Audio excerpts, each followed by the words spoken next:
Untuk kedua kalinya, musikus Ahmad Dhani diperiksa oleh penyidik di Treskrimum Polda Metro Jaya sebagai saksi untuk kasus dugaan makar dengan tersangka Sri Bintang Pamungkas.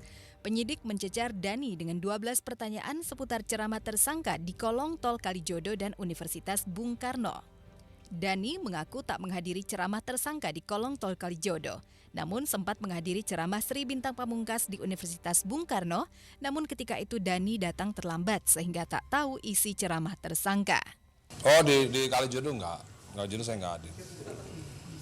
Di Universitas Bung Karno pun hadirnya dia belakangan, terlambat. Jadi tidak pernah dengar ceramahnya Bintang Pamungkas, hanya giliran Permadi yang dia dengar.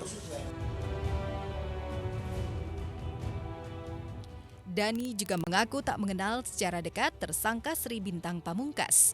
Namun Dhani mengakui kalau sempat beberapa kali bertemu dengan tersangka.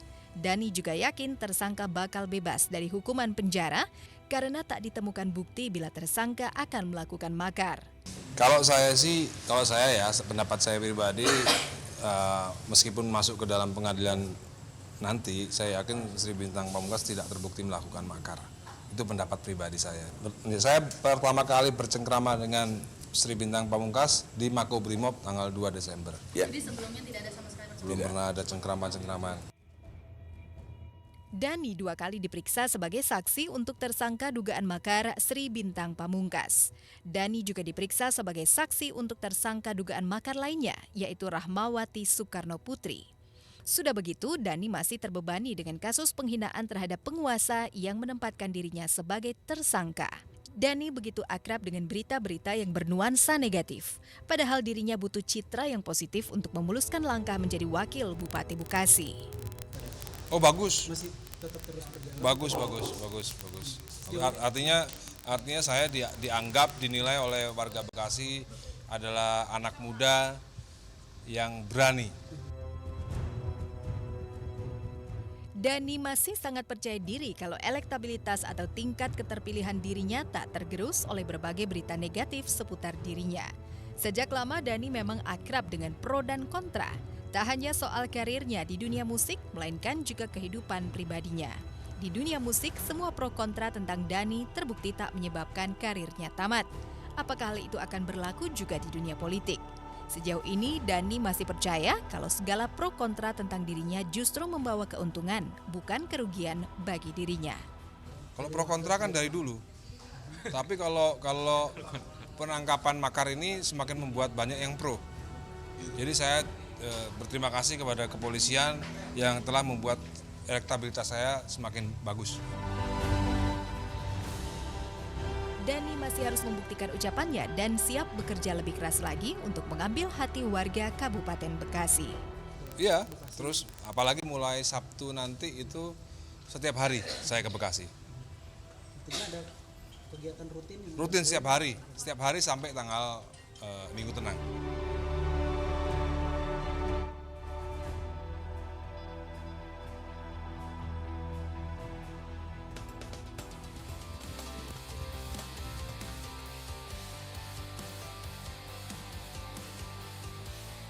Perjalanan cinta mantan istri Nassar alias Musdalifah selalu menjadi topik hangat pemberitaan media akhir-akhir ini.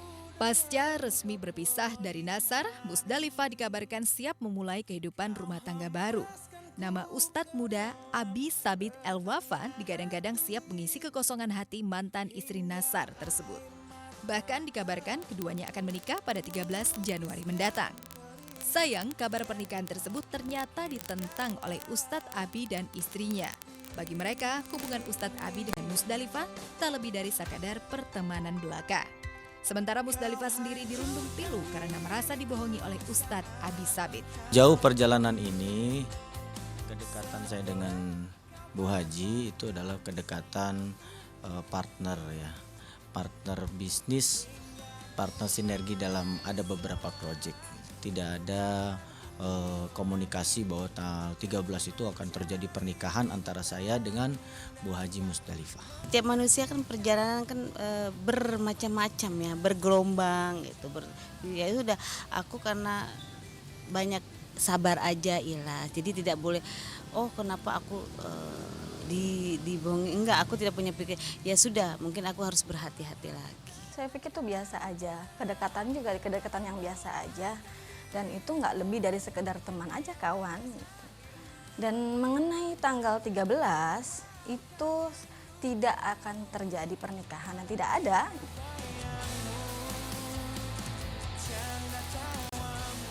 Musdalifah merasa dibohongi oleh Ustadz Abi terkait statusnya. Sebagaimana dikabarkan selama ini bahwa di hadapan Musdalifah, Ustadz Abi katanya mengaku single dan belum memiliki anak. Padahal dalam kenyataannya, sang Ustadz telah memiliki istri yang sah dan memiliki anak dari pernikahan mereka. Musdalifah yang kecewa pun memilih mundur dan tak ingin merusak rumah tangga sang Ustadz dengan istrinya. Di pemberitaan saya lihat itu dari awal saya simak itu dari statement Ustadz suami saya, itu tidak ada statement bahwa beliau mengatakan saya masih bujangan, saya masih single, saya nggak punya anak, nggak ada kan. Itu bukan jalan untuk jodoh aku. Ya sudahlah, yang penting aku sifatnya tidak mau ganggu, merusak rumah tangga orang.